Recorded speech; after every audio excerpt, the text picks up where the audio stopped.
Hey guys, in this video, I will show you how to integrate Notion with Slack 2025 guide. Alright, let's begin. So, the first thing that you want to do is open up your preferred web browser. Over here, you can use any browser like Google Chrome. After that, head over to Notion and inside your Notion account, go to your account settings on the left hand side. Then in that panel, click on Connections.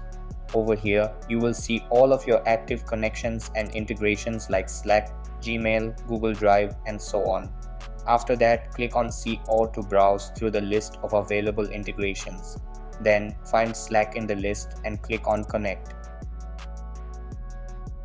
After that, Slack will ask you for permission to access your data on Notion.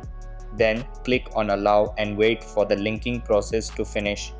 Over here, you can confirm that by clicking on Allow Access. Once that's done, your Slack account will be connected with your Notion workspace. So that's basically how you can integrate Notion with Slack 2025 guide. And that's it for this video. If you found this helpful, consider subscribing and giving this a big thumbs up. Thanks.